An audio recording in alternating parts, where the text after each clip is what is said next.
So guys, welcome back to another video. Today we're going to talk about this inform from Porto, whose name I'm actually not sure how to pronounce. So I did a bit of research and the results came back as inconclusive. English commentators for the most part refer to him as Soares, like, you know, Luis Soares. So I tried to find some Portuguese commentators and some say his name like Soares and some say his name like Soares. So, you know, I'm probably going to be saying this guy's name wrong throughout the video. If you're a Porto fan or just know the correct way to pronounce this guy's name, let me know in the comments. Anyway, if you could leave a like on the video, that would be awesome. YouTube's still an absolute mess right now, so any and all support on the video would be greatly appreciated. Right then, let's get into things. Card comparison time. Now, this card has been given a decent boost to the shooting with a +6 upgrade. He's also got +9 on the passing, and that is obviously pleasing to see as a boost, but still, the overall rating for his passing is 68, which obviously isn't too enticing. His already impressive physical has gone up by 2, and the combination of 88 pace and 87 physical on his card will definitely appeal to some.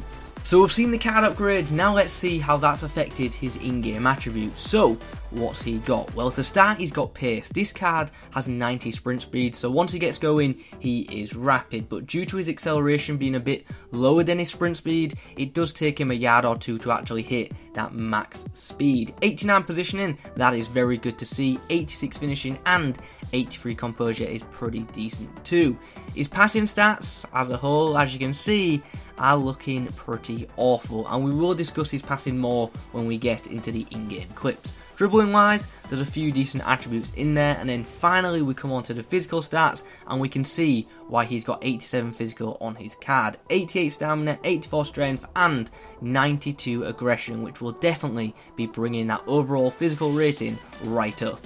Right then, let's get the in-game clips rolling and let's talk about how this card was performing. We'll start off with his positioning, which I thought was absolutely brilliant. He positions himself very well naturally and he makes very good runs. He's got high work rates, and for me, in FIFA 18, strikers with high work rates always perform pretty well for me. The work rates certainly didn't affect him in a negative way. His pace I thought was great, and when this guy gets going, he's pretty hard to stop. Most defenders who have got the pace to match this guy probably don't have the strength to push him off the ball. So when he breaks away, for the most part, he is gone. The dribbling on this card I found to be alright. He's not as agile as other pacey strikers, but to be fair, that's something that I expected. The guy is 6'2", and in FIFA, pretty tall players in general and never feel as fluid as smaller players on the ball unless they've got elite stats. Anyway, let's move on to his passing, which as a whole was pretty poor. You probably expected that after seeing his in-game stats. His through balls were pretty hit and miss. Now and then he actually would put through a decent through ball, but as a whole, pretty inconsistent. His crossing is horrendous, but his short passing is alright.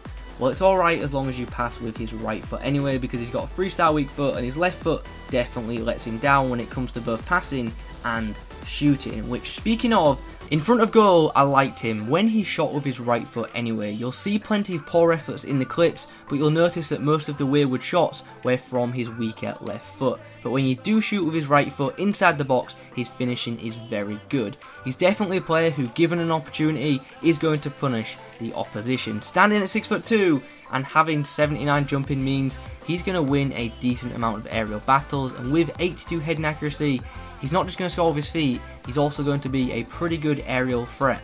Physically, we've already mentioned this guy's impressive in-game stats, and as a whole, I loved how much he battled. Defenders didn't have an easy time trying to knock this guy off the ball due to his strength and balance, and with him having 88 stamina, this guy can go for the full 90. So in summary, it's a decent little inform card, and I really like the combination of pace and strength, and I could see him being a pretty decent super sub. This card is pretty similar to Footman's Antonio. I feel they're pretty similar, except Antonio's better when it comes to passing, and this card is better when it comes to positioning. Anyway, is this inform worth picking up? With him being around 30k and likely to drop, I'd certainly say this card is worth trying. I think he'd be a fun striker for seasons, but I wouldn't advise him for weekend league. Anyway guys, those are my thoughts on this brand new inform. If you've enjoyed this video, please remember to leave a like on it, comment below who you want me to review next, and if you've tried this card and how it was for you. But apart from that, thanks for watching, and as always, I will catch you in the next one.